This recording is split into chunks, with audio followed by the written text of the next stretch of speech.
Hadisnya telah kita sampaikan. Saya berjanji untuk mengurutkan amalan-amalannya, karena kalimat hadisnya mengatakan, "Ma min ayyamin al-'amalu salihu fiha ahabbu ila Allah." Ay fi hadhil ayyamil 'ashri. Tidak akan ditemukan bilangan waktu hari yang saat Anda mengerjakan amal soleh. Tolong garis bawahi. Saat Anda kerjakan amal soleh di hari-hari ini spesial, bukan hari-hari yang lain, maka amal soleh itu naik statusnya, dicintai oleh Allah Subhanahu wa Ta'ala. Bahkan nanti di akhir hadis Nabi mengatakan nilainya akan lebih dari jihad fi sabilillah. Itu adalah amalan yang dikerjakan di 10 hari pertama di bulan Dzulhijjah. Maka amalan ini kami sampaikan di pertemuan lalu, statusnya akan dicintai oleh Allah. Yang dicintai oleh Allah saya pernah sampaikan, maka hal yang pertama kali dihadirkan oleh Allah adalah ampunan dari semua dosa-dosanya jika dia bertobat kepada Allah. Dan yang kedua, ada peluang mendapatkan tambahan pahala. Kemudian kita coba rinci jenis amal solehnya supaya teratur kita mengerjakannya. Jadi saya sarankan, mohon izin ya, kalau ada peluang beramal dan kita sanggup mengerjakannya, jangan tunda, karena belum tentu ia akan kembali memberi kesempatan pada kita mewujudkannya. Anda diberikan kesempatan tahun ini, jangan tunggu tahun depan, karena tahun depan belum tentu Anda hidup. Baik, ada kurang lebih 9 amalan yang secara spesifik bisa kita rinci pada awal bulan Dzulhijjah. Dan 9 amalan ini secara umum akan dikerjakan pada tanggal 1 sampai dengan 9 Dzulhijjah. Sebagiannya ada yang dilengkapi di tanggal 10-nya. Pertama, ada yang terkait dengan amalan khusus. Yang kedua, ada yang terkait dengan amalan umum. Secara garis besar di pertemuan pekan lalu sudah kami sampaikan beberapa bagian ini. Fokus. Ada amalan khusus, ada amalan umum. Yang dimaksud amalan umum adalah amalan yang umumnya bisa mudah dikerjakan oleh setiap muslim. Standar. Setiap muslim bisa mengerjakannya. Itu hal yang biasa. Ini standar. Adapun yang khusus, ini hanya akan dikerjakan oleh orang-orang yang memang cenderung ingin naik derajatnya di hadapan Allah Subhanahu wa Ta'ala. Saya tidak akan katakan golongan yang spesial, bukan. Saya ingin katakan Anda bisa termasuk dalam golongan ini. Jadi kalau disebutkan oleh para ulama golongan spesial, golongan khusus, itu bukan berarti ingin mengistimewakan yang khusus dan menafikan yang lain. Tapi cara memahaminya, hadirkan diri kita termasuk di bagian itu. Ini prinsip Quran. Buka Quran surah ketiga Ali Imran ayat 37. Paling kiri sebelah bawah. Saya beri contoh sebentar untuk memahami ini. Ya. Baik, antum kenal Maryam? Oh, iya, kenal. Baik ya. Nah, ini Maryam. Bismillah. Maryam anak siapa? Maryam? Maryam binti Imran. Ingat, Maryam binti Imran. Namanya disebutkan jelas dalam Quran. Wa Maryam binata Imran. Dan Maryam anak perempuannya Imran. Saya sering katakan pada teman-teman, dalam kaidah tafsir diisyaratkan, kalau ada seseorang disebutkan dalam Al-Quran, namanya jelas, bahkan binti ke atasnya, dan dia mengalami peristiwa, maka peristiwa dimaksud hanya akan terjadi pada orang itu saja, dan tidak akan pernah terjadi pada orang lain dalam tempat dan kesempatan yang berbeda.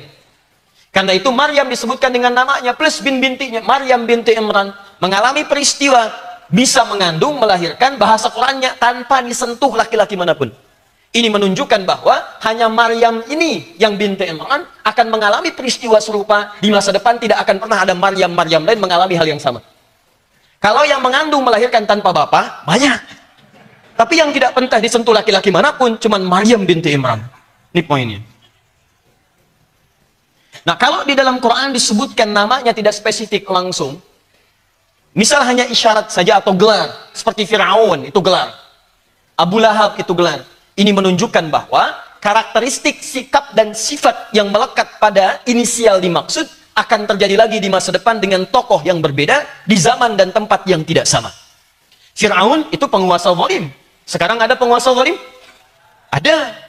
Baik, Abu Lahab itu provokator. Sekarang ada provokator? Jangan melihat saya begitu, ya. Ada. Ya. Jelas ya?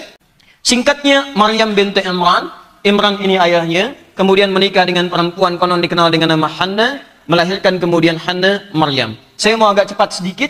Ketika Maryam kemudian dikandung oleh ibundanya, maka ibunda sudah bermohon kepada Allah dan dinadarkan supaya anaknya spesifik mendekat kepada Allah Subhanahu wa Ta'ala. Maka sering saya tegaskan dalam setiap kesempatan, ini isyarat pada para orang tua, kalau ada tanda kandungan di janin istri Anda, atau ibu yang tengah mengandung, segera rencanakan dan ikhtiarkan, anak ini mau seperti apa ke depannya.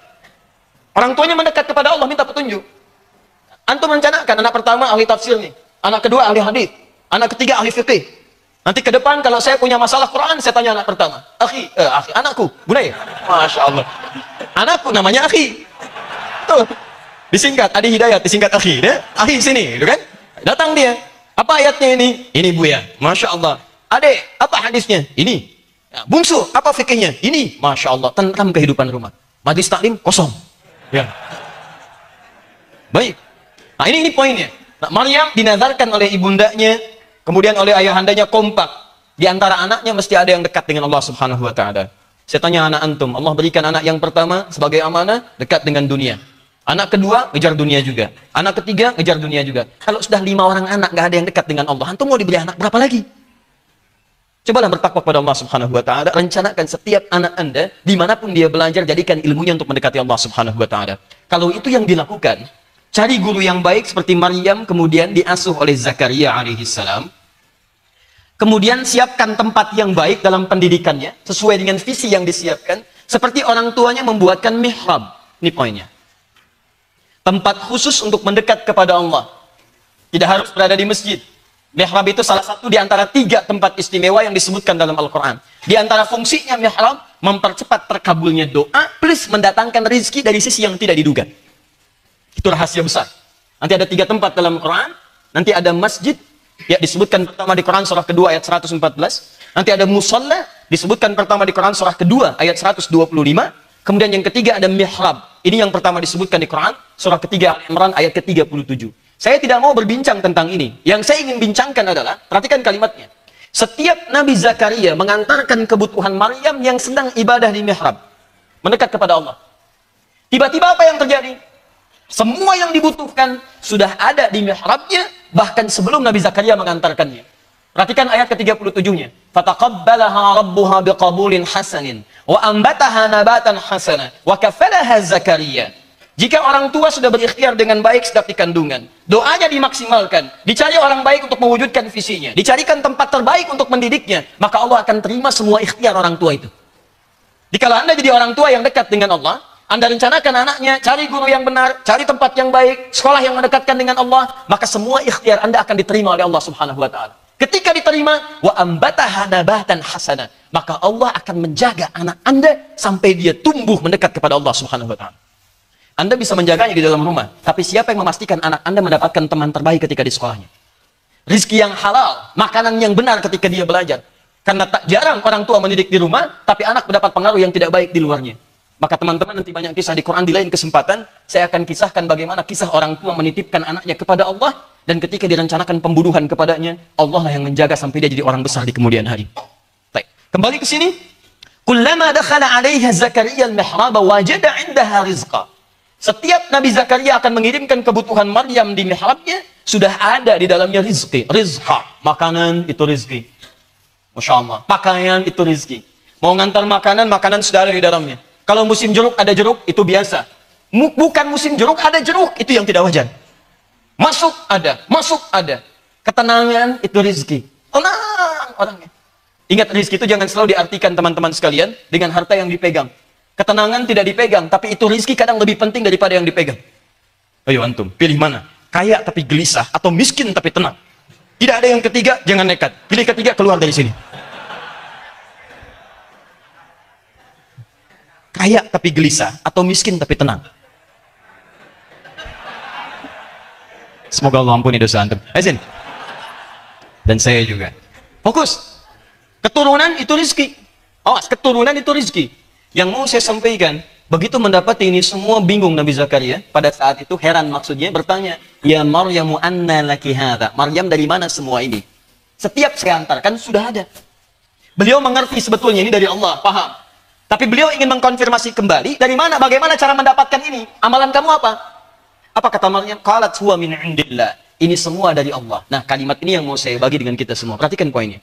Innallaha yarzuqu may yasha' bighairi hisab. Allah akan memberikan rizki pada siapa yang ia kehendaki tanpa batas. Perhatikan, kalimat Quran yang mengatakan Allah akan memberikan rizki pada siapa yang dikehendaki. Ini kan khusus. Tidak semua orang bisa meraih itu. Apa antum kira antum di kamar, astagfirullah, astagfirullah, astagfirullah, apal ya Allah, apal, ada apal? Belum tentu. Belum tentu. Ini kekhususan. Ada orang mengamalkan amalan tidak dapat ini. Ada orang mengamalkan satu amalan mendapatkan kekhususan. Maka kalimat Qur'annya ketika mengabadikan kalimat Maryam mengatakan, Innallaha yarzuqu man yasha. Allah memberikan rezeki pada siapa yang Dia kehendaki, bighairi hisab, tanpa batasan. Perhatikan cara baca Nabi Zakaria. Nabi Zakaria tidak menyimpulkan berarti Maryam dikhususkan dan saya tidak mendapatkan bagian itu. Cara baca Nabi Zakaria, kalau Maryam mendapatkan kekhususan itu dan dikehendaki oleh Allah, bagaimana caranya saya supaya menjadi yang dikehendaki seperti Maryam? Itu cara bacanya. Maka disimpulkan oleh Nabi Zakaria, barangkali mihrab ini.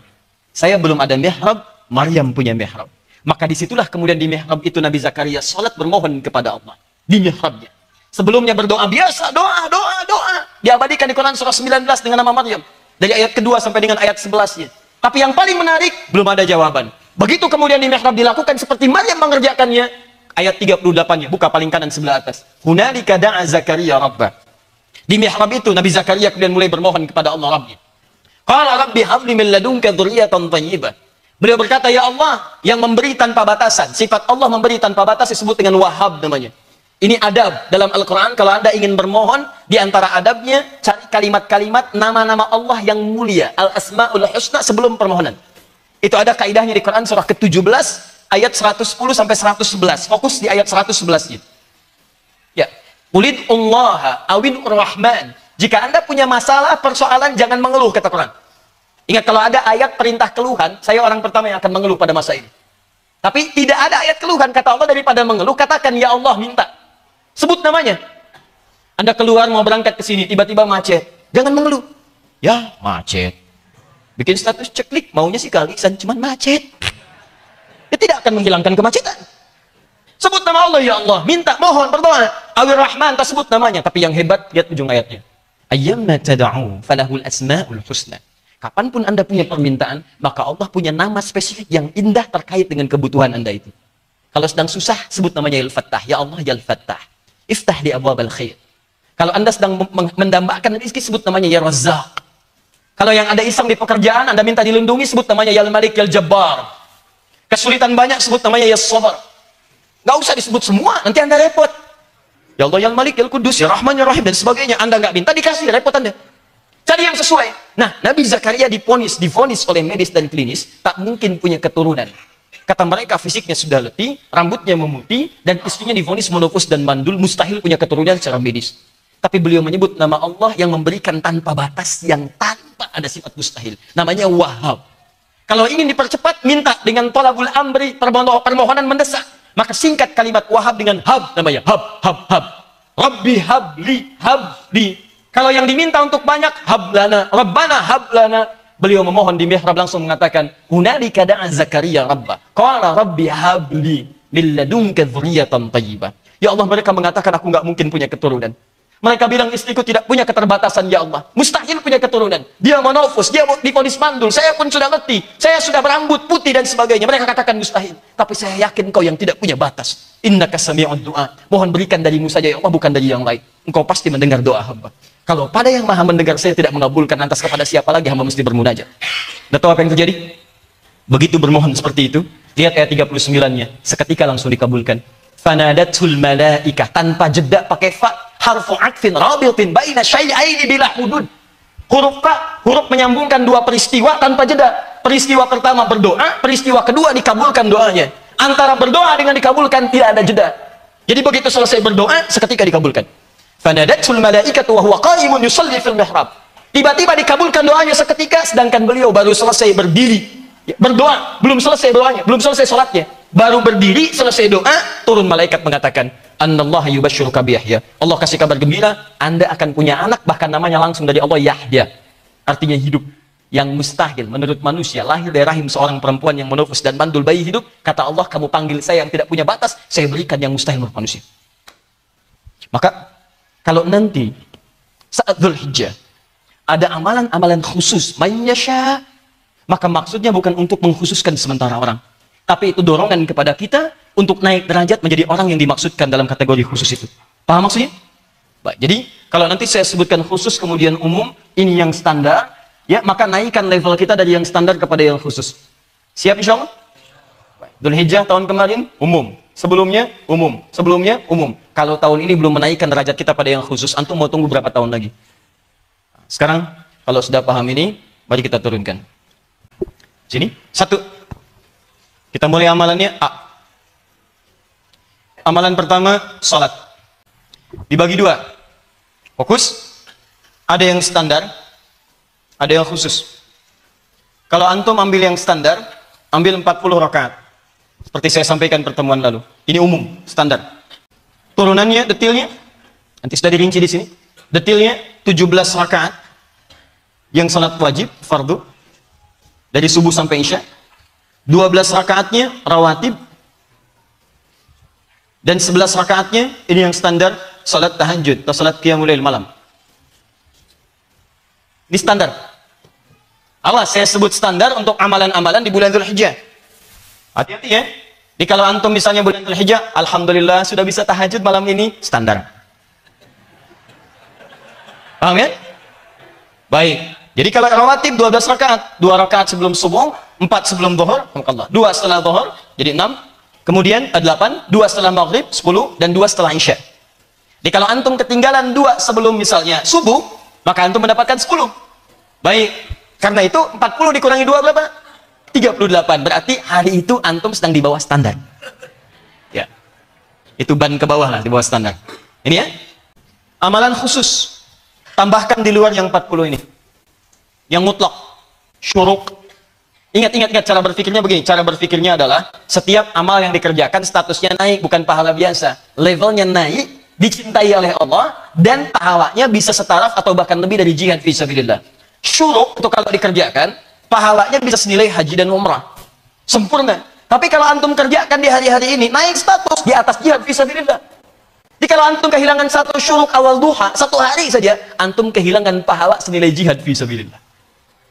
Dan harus tunggu tahun depan lagi. Paham ya? Duha, syuruk itu awal duha. Pertengahan duha, akhir duha, silahkan. Syuruk 2 rakaat. Ya, jangan terlampau soleh. Cukup 2. Tapi syaratnya tunggu setelah subuh berjamaah. Ya. Man shalal ghadata fil jama'ati, siapa yang menunaikan salat subuh dalam berjamaah. Wa fi riwayatin fil masjid, salatnya ditunaikan di masjid. Tsumma yaqudu yadhkurullaha, kemudian tidak langsung pulang, duduk dulu, zikir kepada Allah. Zikir itu banyak. Ya, maaf, baca Quran itu zikir. Quran disebut dengan zikir. Quran surah 15 ayat 9. Inna nahnu nazzalna dzikra wa inna lahu lahafizun. Kami yang telah turunkan Al-Quran sebagai zikir. Ba'da subuh ambil mushaf, baca Quran, zikir. Bisa kalimat thayyibah, subhanallah, alhamdulillah, Allahu akbar, itu zikir. Dalilnya Quran surah keempat An-Nisa ayat 103, paling kanan pertengahan. Ya, fa idza qadaytumus salata fadhkurullaha. Kalau Anda selesai menunaikan salat, segera berzikir kepada Allah. Ya, bisa lagi menghafal Quran. Kalau mushaf tidak ada, hafalan keluarkan, boleh. Dalilnya Quran surah ke-54 ayat 17, ayat 22, ayat 32, ayat ke-40. Walaqad yassarnal Qur'ana lidzikri fahal min muddakir. Kami telah mudahkan Al-Quran sebagai zikir. Zikir di situ yang dimaksudkan hafalan. Jadi kalau ada orang menghafal Quran, dia sedang zikir. Boleh berdoa, doa itu zikir. Dalilnya Quran surah ke-7 Al-A'raf ayat 205. Ya, wad'u rabbaka tadarruan wa khifatan wadhkur bimakna wadhkur rabbaka fi nafsika tadarruan wa khifatan wa dunal jahri minal qaul. Ayo berzikir, doa, mohon kepada Rabbmu dengan penuh kekhusyuan dan penuh harap pada Allah Subhanahu wa taala. Doa itu bagian dari zikir. Atau minimal sebut nama Allah dengan kalimat-kalimat Asmaul Husna dengan kalimat yang banyak. Dalilnya Quran surah kedua Al-Baqarah ayat 152. Fadhkuruni adzkurkum. Engkau sebut saya pun menyebut engkau. Zikir. Hatta bidayatul duha, sampai muncul awal duha. Awal duha disebut dengan syuruk, pergerakannya disebut dengan isyraq. Thumma yusalli rak'ataini, kemudian dia tunaikan salat 2 rakaat. Fakana alaihi ka ajri hajjin wa umratin, maka dia mendapatkan pahala senilai haji dan umrah. Sempurna. Hadisnya sahih, diriwayatkan oleh Imam At-Tirmidzi. Teman-teman, dikerjakan di waktu yang ini dapat tambahan pahala lebih dari jihad fi sabilillah. Pertengahan duha 4 rakaat. Boleh, silakan. 2 sampai 4. Ke akhir duha 4 sampai 8, boleh. Ada lagi salat mutlak yang lain, misal tadi sebelum subuh sudah. Setelah subuh tidak ada, rentangnya ke zuhur, itu tadi salat duha. Zuhur sebelum ada 4, setelah ada 2. Baik, asar ada qabliyah? Ada atau tidak? Yang bilang ada angkat tangan. Yang tidak angkat tangan. Yang wallahu a'lam. Baik. Ada dan tidak mesti bersandar pada dalil. Setiap ibadah mesti ada dalilnya. Ad-dinu buat dalil. Dalilnya di hadis riwayat Abu Daud. Hadis riwayat Abu Daud dari Ibnu Umar radhiyallahu taala anhuma. Ibnu Umar. Beliau menyampaikan kala Rasulullah sallallahu alaihi wasallam, perhatikan kalimatnya. Rahimallahu ra'an shalla qabla al-'asri arba'an. Allah akan merahmati seorang hamba yang menunaikan salat sebelum asar 4 rakaat. Diboleh kalau antum ingin tunaikan 4 rakaat, silahkan, tidak ada masalah. Ya, tunaikan bisa 2 rakaat, bisa kemudian 4 rakaat sekaligus. Kalau diduga oleh orang lain tidak terbiasa 4 rakaat sekaligus, seperti qobliyah zuhur yang 4 rakaat, maka antum tunaikan 2 rakaat salam, 2 rakaat salam, supaya tidak diduga oleh orang awam sebagai zuhur yang diawalkan atau asar yang diawalkan. Siapa tuh udah sholat? Iya, orang baru, sesat kali ya. Sesat, Masya Allah. Padahal antum sedang mengerjakan sunnah, dibilang sesat. Ya, baik. Ditanya, kenapa bapak sholat ini? Sunnah. Dari mana hadis Nabi? Jangan bawa-bawa Nabi. Wah, ada itu. Ya, yang seperti itu 2 rakaat dulu, 2 rakaat dulu. Paham? Tayyib. Kemudian maghrib. Ba'da maghrib ada. Sebelum maghrib? Ada atau tidak? Ada. Hadisnya masih dari Ibnu Umar radhiyallahu taala anhuma. Ya, kata Nabi, "Shallu qabla al-maghrib rak'ataini." Salatlah kalian sebelum maghrib 2 rakaat. Wala tattakhiduha sunnatan. Cuma bedanya dalam hadis tentang salat sunnah qabliyah maghrib ini ada catatan di ujungnya, tapi jangan dibiasakan. Wala tattakhiduha sunnatan, tapi jangan dibiasakan. Kata para ulama hadis, catatan ini memberikan kesan kepada kita bahwa 2 rakaat sebelum maghrib ini karena waktu maghrib sangat singkat, mepet ke isya. Ini yang dimaksudkan adalah kalau memang dalam jangka waktu menunggu iqamah itu ada kegiatan-kegiatan lain yang sekiranya dengan kegiatan itu menjadikan jeda maghrib semakin panjang. Misal ada orang tawaf ke Masjidil Haram. Ya, tawaf, adzan Allahu Akbar, siap-siap masih ada yang tawaf. Baik, menunggu ke arah iqamatnya, mereka mesti rapih dulu. Sambil menunggu itu, karena menunggu orang selesai kemudian dikondisikan, masanya masih cukup jauh. Baca Quran sudah, berdoa sudah, daripada melakukan tindakan yang tidak penting, tidak banyak manfaat, lebih baik tunaikan salat maghrib, qabliyah maghrib 2 rakaat. Paham? Ya, daripada mengerjakan yang tidak penting. Ceklik, dekat Ka'bah. Sedang menunggu maghrib di depan Ka'bah. Habis pahala. Jelas ya? Tapi kalau antum kembali ke tempat masing-masing, waktunya mepet, tidak ada kesibukan seperti yang tadi, tidak ada situasi sempat yang sama dengan yang tadi, maka disegerakan iqamat, lebih baik langsung tunaikan salat maghribnya. Ini yang dimaksudkan. Jelas ya? Ada misal kondisi yang mirip-mirip. Datang ke masjid, sudah tahiyatul masjid, adzan sendiri. Selesai adzan sendiri, nunggu, belum datang juga. Ya? Kemudian antum baca Quran, belum datang juga. Kan? Zikir lagi, belum datang juga. Maka silahkan tunaikan 2 rakaat sambil menunggu makmum yang ada. Belum datang juga setelah 10 menit, tunggu sebentar, 15 menit, maka antum iqamat sendiri. Jadi imam sendiri, plus makmum sendiri, kemudian pulang sendiri, dan Allah sedang menganugerahkan pahala yang banyak berlipat untuk antum, karena semua nilai-nilai sholat pada saat itu diberikan pahalanya untuk antum semuanya. Mulai pahala masuk masjid, buka masjid, nyalain lampu, adzan, segalanya. Jadi antum borong seluruhnya, ya, pahala adzan, pahala qomat, pahala macam-macam, dan Allah ingin menganugerahkan pada antum hal yang sangat luar biasa. Besok-besok maghribnya adzan jam 5. Datang orang banyak dan katakan kepada antum, gila kamu. Belum maghrib sudah adzan. Katakan pada dia, kamu yang gila. Kemarin saya maghrib nggak datang, sekarang saya adzan jam 5 pada datang. Baik, kita lanjutkan teman-teman sekalian. Bahwa yang pertama, ada amalan umum dan amalan khusus yang bisa kita maksimalkan dari tanggal 1 sampai dengan 9 Dzulhijjah. Pertama, sholat tadi. Ditolong naikkan level kita ke level yang khusus. Keluarkan semua jenis sholat-sholat yang mampu kita kerjakan. Lalu saya yakin insya Allah teman-teman semua bisa terukur dan baik, tapi akan lebih baik kalau sekiranya itu coba dituliskan, sehingga amalan kita bisa terukur dengan lebih sempurna. 2, ada yang terkait dengan Al-Quran. Al-Quran ini sifatnya ada 3 jenis amalan, dan saya berharap kita semua bisa memaksimalkan 3 jenis amalan dimaksud. Pertama, ada yang terkait dengan bacaan saja, atau kita namakan dengan qiraah, baca saja. Kedua, ada yang kita rumuskan dalam bentuk tilawah, memahami isi Al-Quran. Jangan-jangan selama ini baca tapi nggak paham maknanya. Apakah mau sampai meninggal, kita meninggal dalam keadaan tidak paham Al-Quran? Ya. Dan bagaimana mungkin mengamalkan isinya kalau tidak paham apa yang kita baca? Sedangkan Quran ketika diturunkan oleh Allah itu fungsinya sebagai pedoman kehidupan. Quran surah kedua ayat 185. Syahrul Ramadan alladzi unzila fihi al-Quran hudan linnas. Di bulan Ramadan Quran diturunkan, fungsi utamanya memberikan petunjuk pedoman kehidupan bagi setiap manusia. Diisi Al-Quran dari Al-Fatihah sampai An-Nas, itu pedoman hidup kita, ada di situ semua. Apapun aktivitas Anda, langkahnya dari situ. Ya, Islamic worldview itu sumbernya dari Quran. Dari mulai ujung kepala sampai ujung kaki ada di situ semua. Bagaimana cara melihat, cara mendengar, cara bicara, cara berjalan, sampai ke profesi. Kalau pebisnis, bagaimana cara berbisnis. Kalau birokrat, bagaimana di birokrasi. Kalau punya kedudukan, bagaimana cara menitiknya. Kalau jadi guru, bagaimana standarnya. Kalau jadi orang tua, seperti apa jadi orang tua yang baik. Ini jangan-jangan Anda baca Quran, tapi tidak pernah mengeluarkan ayat yang terkait dengan aktivitas kita. Anda mau ke alisan, butuh petunjuk. Itu yang sederhana. Bagaimana dengan kehidupan yang kompleks? Rumah tangga di situ ada petunjuknya. Ya, jadi Anda sudah puluhan tahun jadi ayah. Pernah nggak mengeluarkan ayat-ayat khusus sebagai seorang ayah? Ayah Qurani, ibu Qurani, anak Qurani dan sebagainya. Ini tilawah. Ketiga, tahfidz, hafalan. Jadi ini nanti baca, sudah baca pahami, sudah pahami hafalkan. Karena nanti kalau tidak kita hafalkan, agak kesulitan mempraktekannya. Berbisnis menurut Quran, mau rapat, bawa mushaf. Materi apa sekarang? Menghindari hal yang tidak menyenangkan. Mana ayatnya? Buka. Pindah dari situ, mau pulang, bagaimana ayat berjalan? Buka lagi. Capek. Maka kita terima tawaran dari Al-Quran untuk memudahkan menghafalkannya. Ada turunan-turunannya. Nah, 3 hal ini, kalau Anda kerjakan di hari biasa, seperti membaca misalnya, bagaimana pahalanya satu hurufnya? 10. At-Tirmidzi nomor hadis 2910.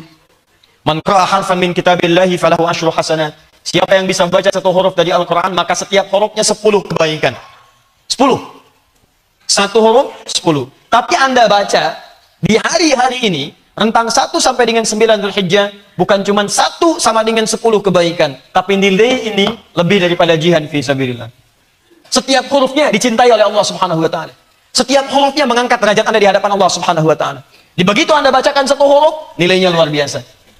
Begitu sampai satu huruf, luar biasa. Makanya nanti kalau Anda hari pertama nggak bisa baca Quran, malam-malamnya bangun, tengah malam, jam 2, buka mushaf paling besar, simpan di atas meja. Jangan dulu dibaca. Begitu dibuka, tunjuk langsung pada diri Anda. Katakan, dosa apa saya selama hari ini sampai nggak bisa baca Quran?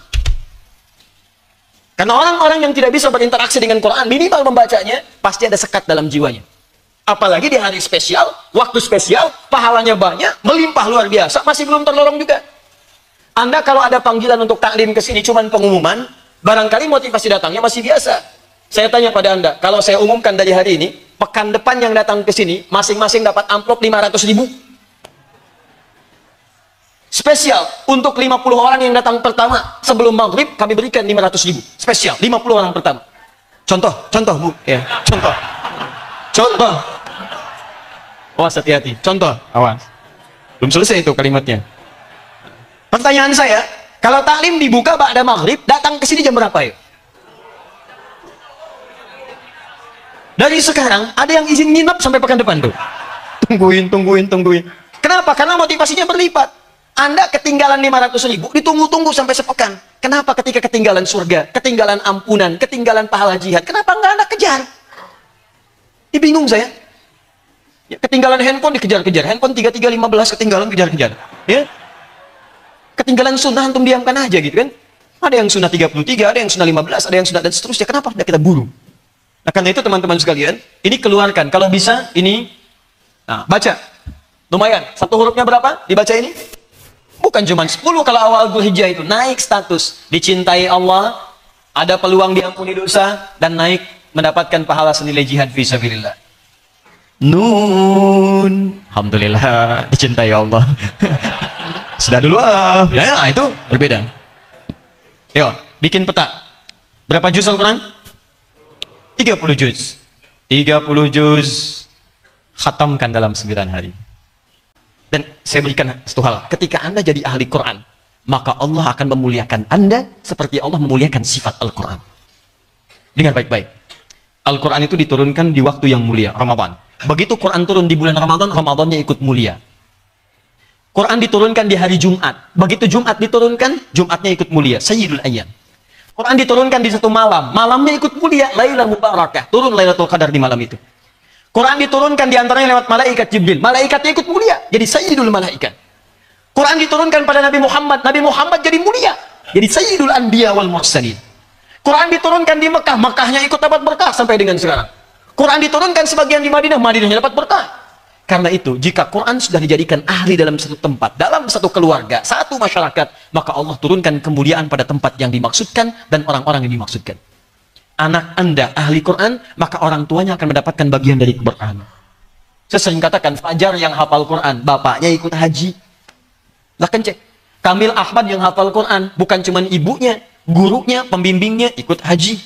Jadi kalau antum mendapatkan bagian dari itu, maka keberkahan akan hadir di sekitarnya. Siap insya Allah? Ini standar. Jadi kalau 9 hari tidak khatam Quran, berarti Anda sedang di bawah standar. Nah, kalau mau di atas standar sedikit, naik. Maka teman-teman, tolong coba khatamkan dalam 6 hari. Biasa ini, 6 hari. 1 sampai 6, setiap harinya 5 juz. 5 juz, hari kedua 10 juz, hari ketiga 15 juz, 4, 5, 6, 30 juz. Maka gunakan sisa hari yang lainnya untuk melakukan amalan yang ini. Tilawah dan tahfidz. Tahfidz bisa bersamaan. Tilawah Anda bisa bagi. Misalnya 3 harinya saya untuk tilawah. Juz 30 saya mau tilawahi, bagi ke dalam 3 hari. Pahami artinya. Cara memahaminya begini. Jangan cuma terjemahan. Kalau terjemahan itu biasa. Kumpulkan kitab-kitab tafsir atau terjemahan dari tafsir kalau belum bisa baca Arabnya. Kumpulkan terjemahan kitab tafsir, buku tafsir yang kira-kira bisa Anda dapati. Insya Allah murah. Anda dapat tafsir, Anda baca jadi pulsa sampai akhirat. Anda beli pulsa dunia hanya untuk memenuhi kebutuhan dunia Anda. Sekarang tafsir banyak yang murah-murah. 150.000 3 jilid. 3 jilid itu sampai mengantarkan akhirat Anda. Pulsa Anda dalam sebulan bisa 200.000. Cuman buat main TikTok, ngapain? Ketik.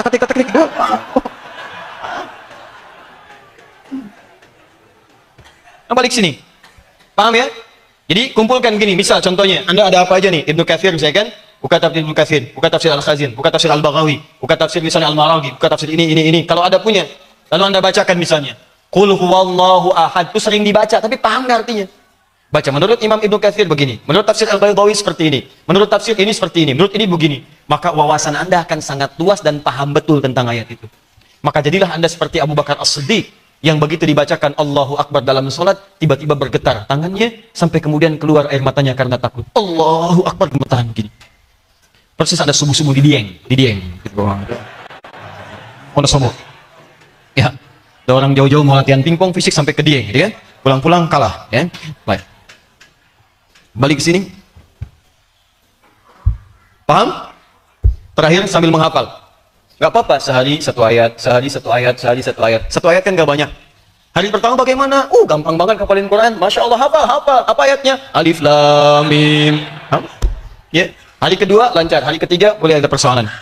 Kesananya lebih mudah insya Allah. Sudah, teruskan. Infak. Infak itu pemberian yang bersifat materi. Ya, bersifat materi. Singkatannya disebut nafkah. Nafkah, singkatan dari infak. Makanya saya kurang sependapat kalau ada istilah nafkah batin. Itu berbeda. Jadi nafkah itu lebih kepada materi, sifatnya bisa uang, bisa makanan, bisa pakaian. Nah, itu nafkah infak. Sekarang kita tingkatkan dengan pola yang baik. Saat masuk kepada masa-masa ini, maka tingkatkan infak. Karena sifatnya berupa materi, tidak setiap orang bisa mendapati itu di waktu yang ditentukan. Karena itu jauh-jauh hari sebelum masanya, sekarang masih 10-11 hari, kita usaha. Kira-kira mana yang terbaik yang bisa kita infakkan? Yang punya uang, ayo siapkan posnya dari sekarang. Yang belum punya, cari maksimalkan. Saya nggak ada uang nih, sampai dengan yang akan datang. Pakaian. Coba buka antum. Lemarinya coba lihat. Barangkali ada banyak pakaian yang sudah jadi koreksi, antum sendiri nggak gunakan. Boleh jadi dititipkan oleh Allah di tangan Anda, supaya dengan tangan Anda mendapatkan pahala dari titipan Allah Subhanahu wa Ta'ala. Saya katakan cepat itu lakukan sebelum Allah titipkan pada tangan orang lain. Atau bahkan terjadi pada barang itu ketika tidak bermanfaat, Allah tidak berkehendak, sudah. Cuman banyak dikoleksi, musnah aja sekalian. Terjadilah kemudian musibah dan sebagainya. Paham ya? Ada makanan. Ya, saya sarankan perbanyak. Antum datang ke majlis ilmu walaupun cuma bawa aqua, ya, bawa misalnya kurma, dibagi dan sebagainya, atau yang kecil-kecil, yang menurut sementara orang tidak berharga, tapi barangkali disitulah surganya antum, teman-teman sekalian. Disitulah surganya Anda.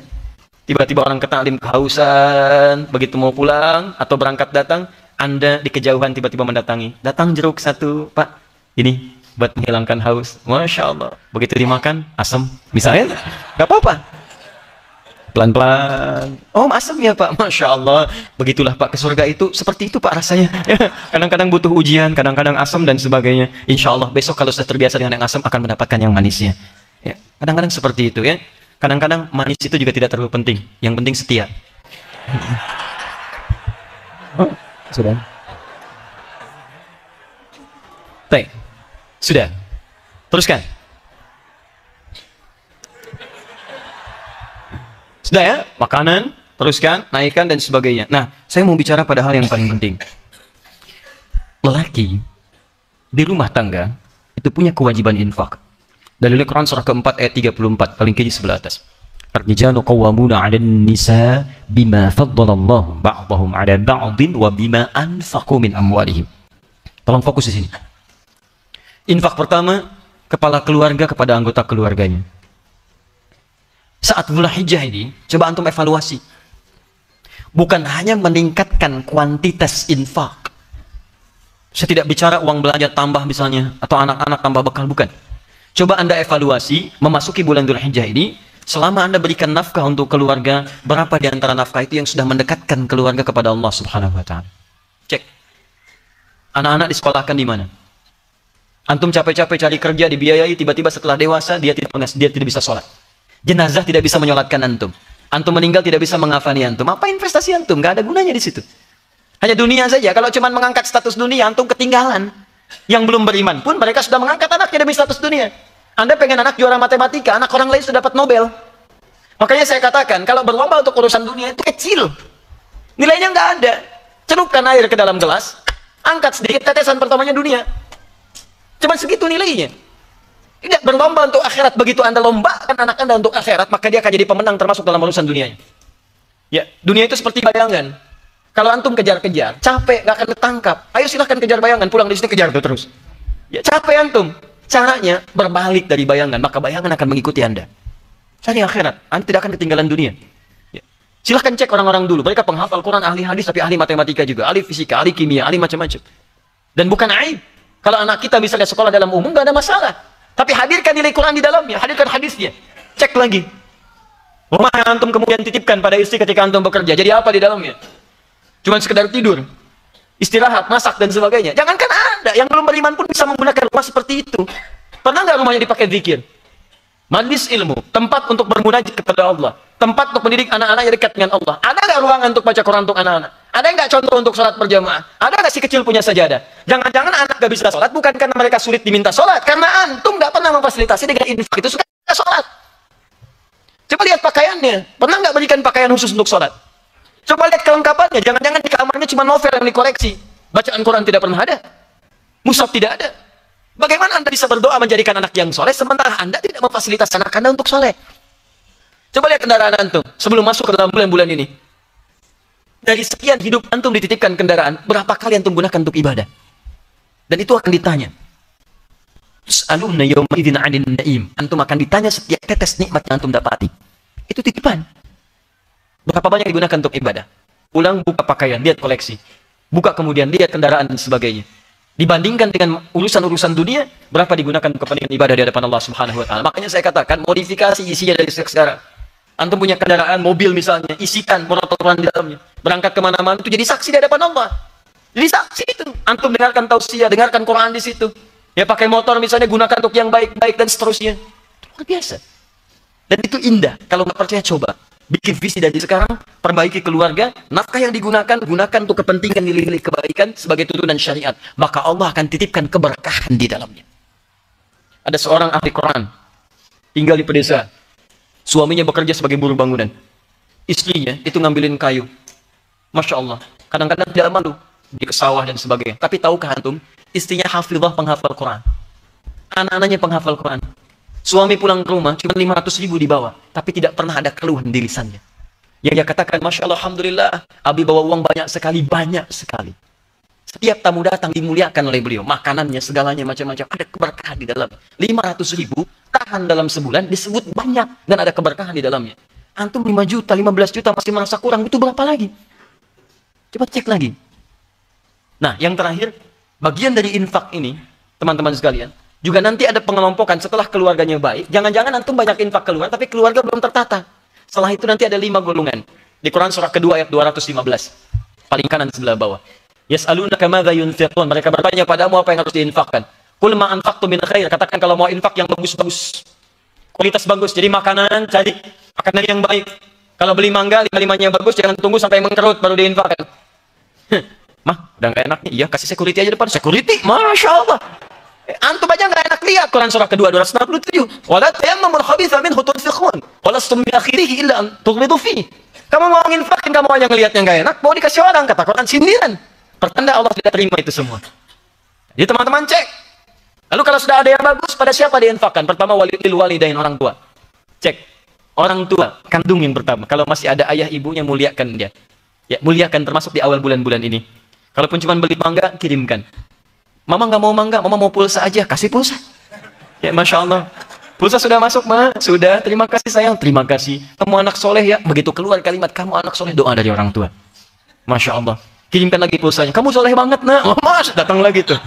Gak apa-apa, muliakan, muliakan. Semampu kita, ketika kita bisa mewujudkannya, itu yang terbaik. Wal aqrabin, kerabat terdekat. Jangan jauh-jauh dulu. Antum kasih jauh kerabat sendiri, jauh dari perhatian. Akrabin dibagi dua, maaf, dibagi dua. Ada kerabat dari jalur kekerabatan keluarga, rahmatullah. Ada kekerabatan bertetangga. Lihat tetangga antum, kanan kiri. Ya, dikala masak makanan, bagi, berikan. Dan kaidah dalam hubungan kemanusiaan, jangan cukupkan pada yang muslim.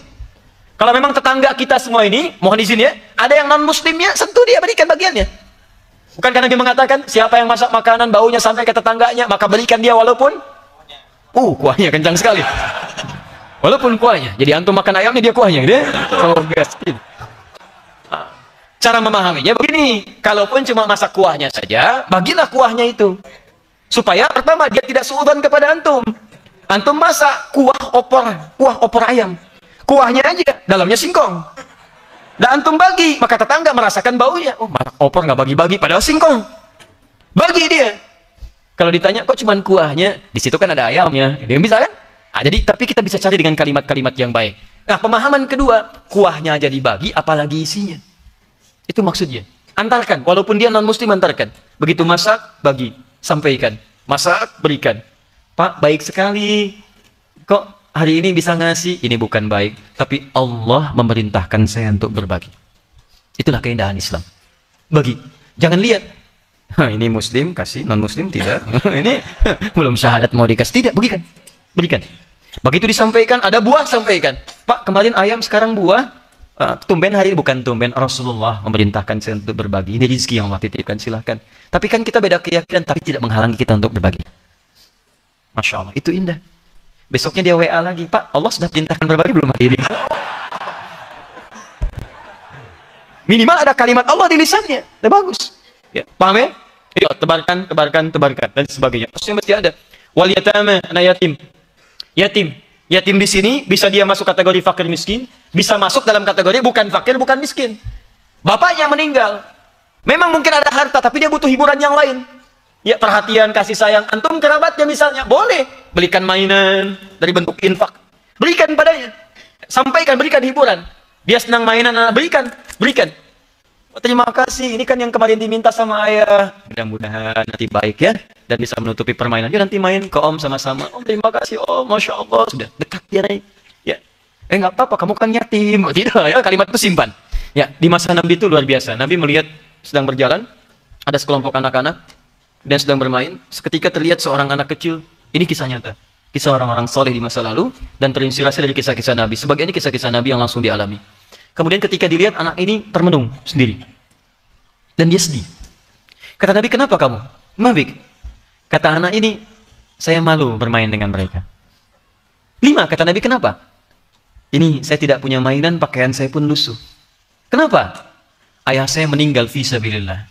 Tufiya bi fi sabilillah. Wafat ayah saya sedang berjuang jihad, dan saya kehilangan apa yang biasanya diberikan oleh ayah. Malu dia bermain. Kata Nabi, perhatikan kalimatnya. Lihat kalimatnya. Aradita an yakuna Muhammadun aban laka wal Hasan wal Husain ikhwan laka wa Fatimata ukhtan laka. Apakah mulai hari ini kamu ridha kalau Muhammad sallallahu alaihi wasallam jadi bapak yang akan merawatmu, Hasan dan Husain adalah saudaramu, dan Fatimah adalah saudarimu? Kata anak ini, bala ya Rasulullah, ya saya ridha. Begitu dia katakan saya ridha, maka Nabi seketika berikan pakaian yang terbaik, mainan yang terbaik. Kata Nabi, bermainlah dengan mereka. Maka dibawalah pakaian dan mainan itu bermain dengan anak-anak tadi. Dengan begitu luar biasa gembiranya. Ketika gembira luar biasa, teman-temannya kaget, kok pakaiannya lebih bagus? Mereka bertanya, dari mana semua ini? Dikisahkan oleh anak ini. Ayah saya katakan saya bertemu Nabi, saya katakan ayah saya meninggal di jihad fisabilillah. Lalu Nabi mengatakan, apakah kamu ridho saya jadi bapak kamu yang merawat Hasan dan Husain saudaramu dan Fatimah saudaramu? Saya katakan saya ridho, maka saya diberikan semuanya ini. Kata mereka anak-anak itu, ya kenapa bapak kita nggak meninggal juga?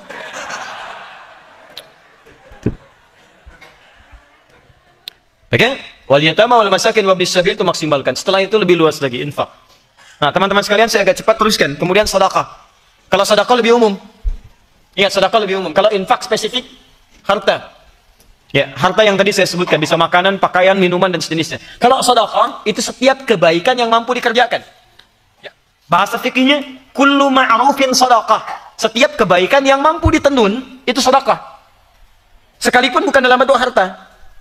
Baik, mohon izin, maaf. Walaupun cuma senyuman. Basmatuka fi wajhi akhika sedekah. Senyum Anda yang membahagiakan orang sekitaran Anda, yang memberikan dampak kebaikan di hadapan orang lain bagi Anda, itu sedekah. Senyum yang membahagiakan, bukan senyum yang menghadirkan penasaran. Ingat baik-baik, ya? Atau kebingungan. Senyum sedekah, pulang dari sini di jalan senyum. Insyaallah. Sehat Pak, sehat. Dari mana tadi Ustaz Adi? Oh, hati-hati jangan taklim ke sana, nanti bisa begini. Ya, repot. Paham ya? Baik, jadi maksimalkan. Walaupun misalnya maaf sekali lagi, misal saya belum ada uang, saya ke masjid. Saya coba bantu bersih-bersihkan. Ambil. Di jalan ada misalnya duri atau yang lain, sapukan, ambil sedekah. Tahu pahalanya? Senilai dengan jihad fisabilillah atau bahkan lebih daripada itu. Kapan lagi mendapatkan peluang seperti itu? Poin paling cepatnya, jika Anda, menemukan peluang untuk beramal soleh, cepat kejar itu. Dengan apapun itu sifatnya. Bisa dengan harta, bisa dengan pengetahuan, bisa dengan kedudukan, bisa dengan tenaga. Atau sekedar senyuman. Selanjutnya, bagian dua terakhir, muhasabah, introspeksi diri. Muhasabah, introspeksi diri. Mulai dari ujung kepala sampai ujung kaki. Supaya ini dicek, terbiasa berbuat maksiat apa.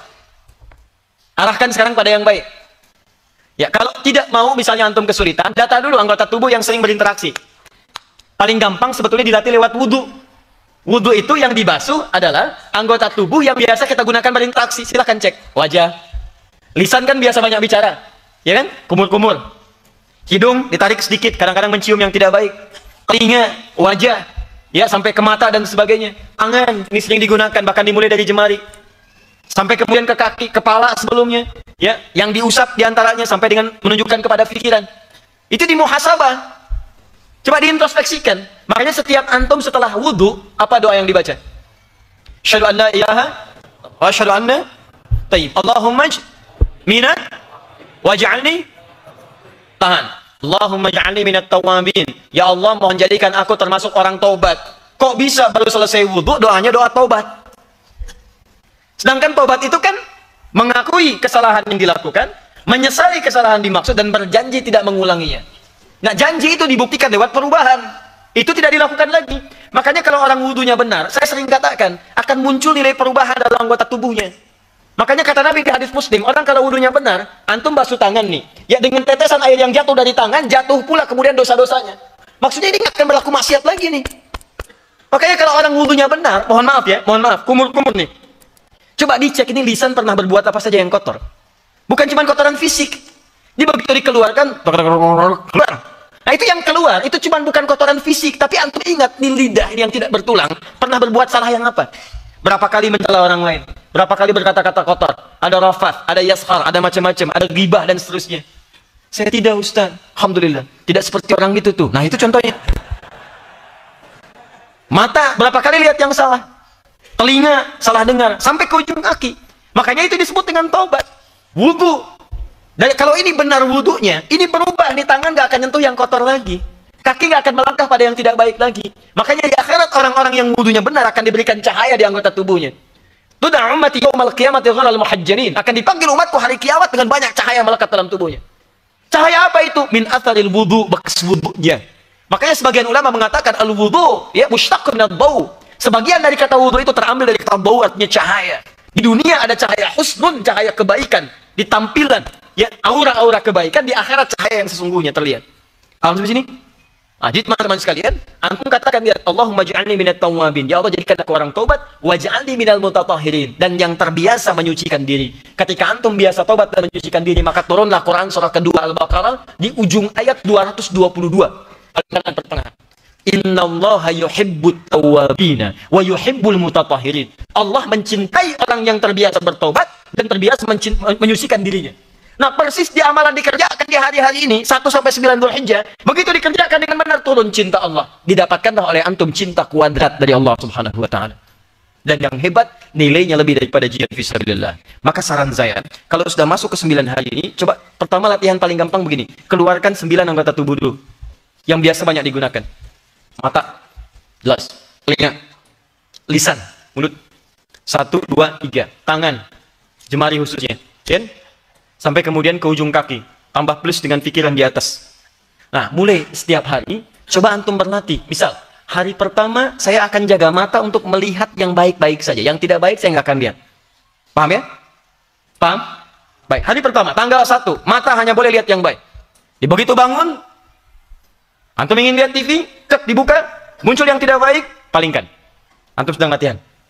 Iklan muncul misalnya, iklannya shampoo, tapi yang muncul rambutnya, palingkan. Ini bukan iklan yang baik.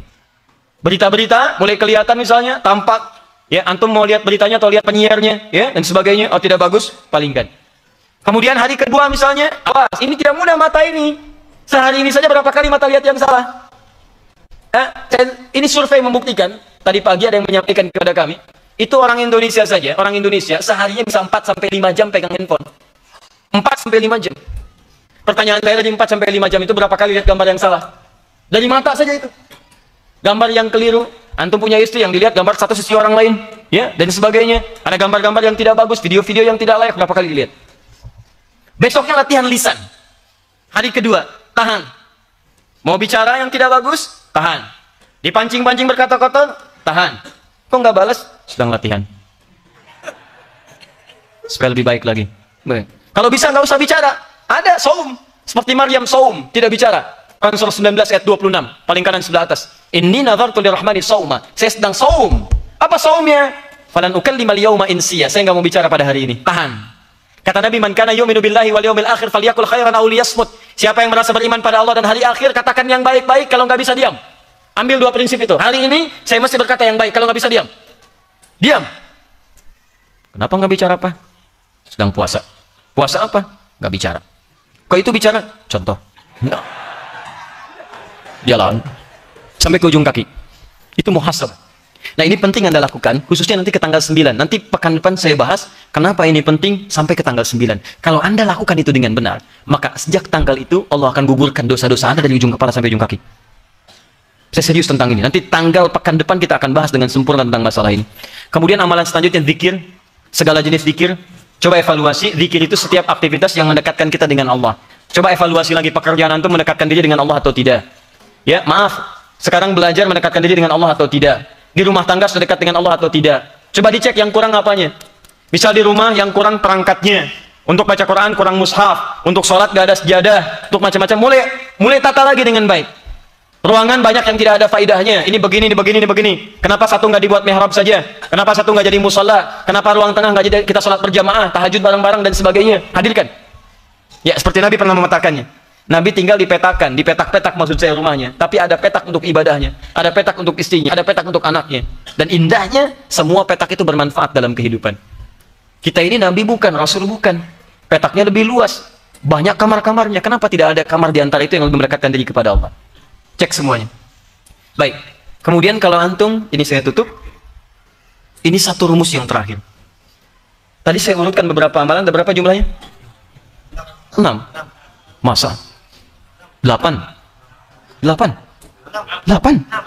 Masya Allah. Nanti lihat, ya. 1 apa? 2 qiraat Al-Quran. 3 tilawah Al-Quran. 4 hafalan Al-Quran. 5 infak. 6 sedekah. 7 muhasabah. 8 zikir. 6 atau 8?